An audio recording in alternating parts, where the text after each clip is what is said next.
because the Belgians had enough on their hands.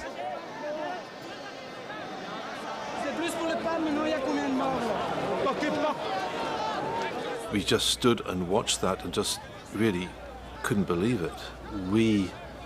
I say this with a certain amount of shame, but we went back to our professional duties rather than trying to do anything useful to help. People were coming down the pitch, down the running track, and starting to break up the advertising boards to use pieces of wood for their own purposes. And our immediate reaction was we got to look after our stuff.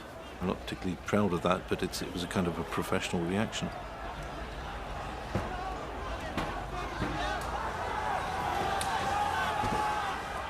My job was to look after the players and the squad, so I pulled myself back out of it. I'm not saying that to ease my conscience, you know. I walked away from them because I had a job to do. Decision I don't want again. Just don't want that decision again ever. You know.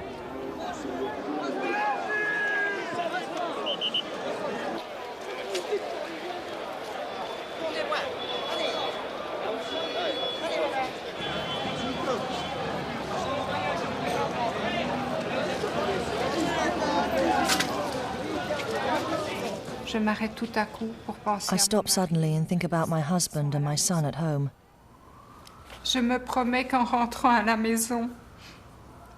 I promise myself that when I get home I'll hug them both, that I will stop fighting with my husband over who does the housework. What difference does it make if the house is messy?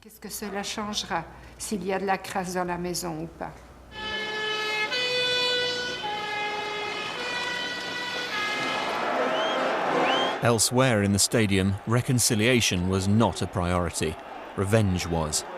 Juventus supporters from Block Z had sought refuge with the Italian fans at the other end of the stadium.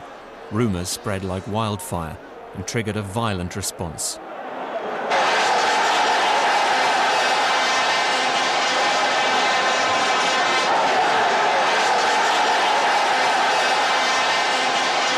The authorities had managed to push back the English fans from Block Z, but they let the situation in the rest of the stadium spiral out of control.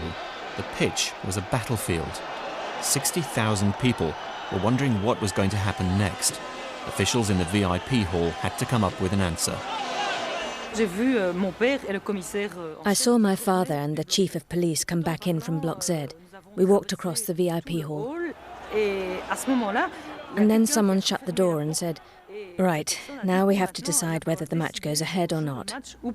Those of us who are directly or indirectly involved were called to this meeting down in the lower part of the main stand. And on the way in there were people, clearly fans, just wandering around. Some of them appeared to be injured, a lot of them dazed.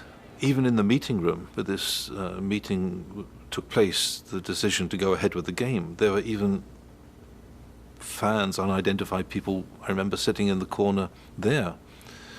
And nobody really, I think, had the heart to say, get out.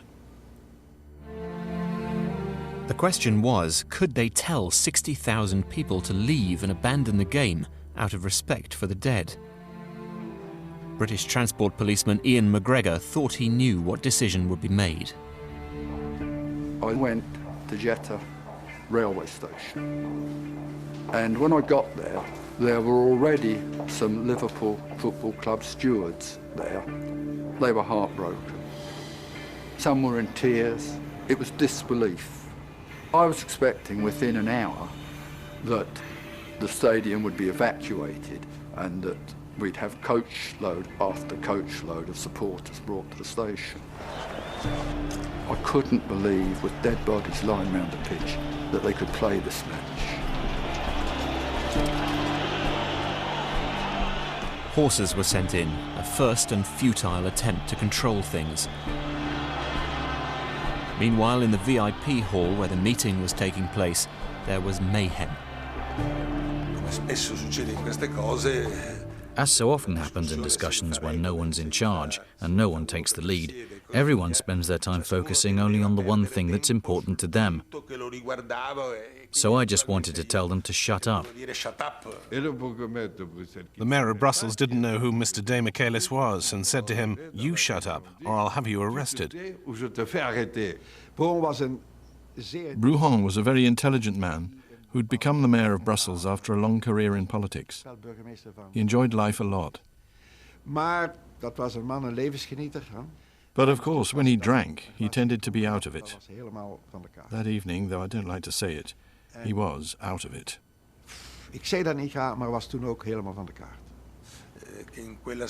They seemed focused only on saying, "It's not our fault, it's not our responsibility." The Italian minister, I can fully understand he was worried that he'd be criticised for letting the match go ahead. He was afraid of the consequences of the decision that had to be made.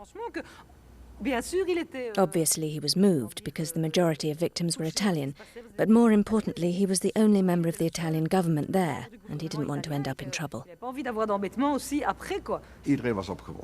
Everyone was agitated, very agitated. They were all speaking loudly, ignoring one another, and jumping from one conversation to the next.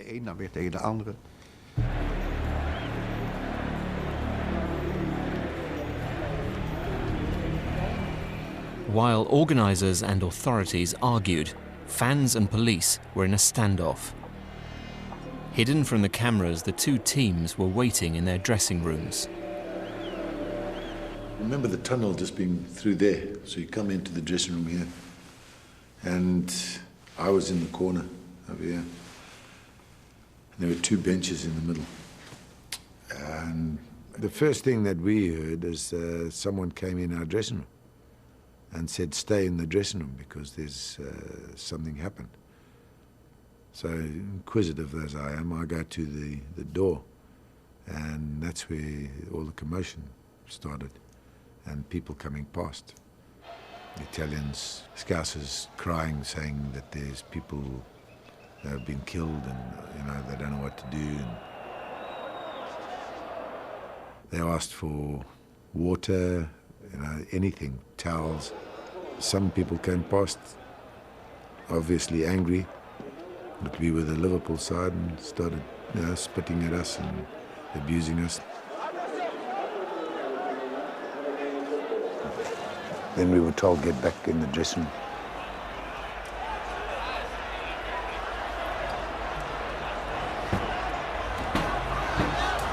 I remember seeing all these guys coming in riot gear. I remember them coming in, and as quick as they'd come in, they were gone. And it was like, they don't really see that. I mean, and the situation, obviously, then you suddenly realise how dire the situation actually was, because I'd never seen riot police at football before, and certainly not before the game, and certainly never, ever come in through your dressing room. It was like, whoa. But I also remember, I think, still at the same time, one or two of the lads were still playing cards. Almost sort of, no, this isn't really happening, let's just sort of play cards, and when we all wake up, this won't really have happened.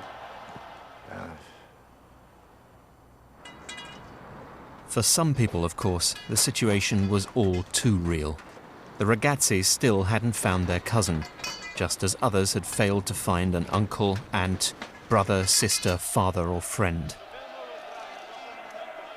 They could be anywhere, in or around the stadium.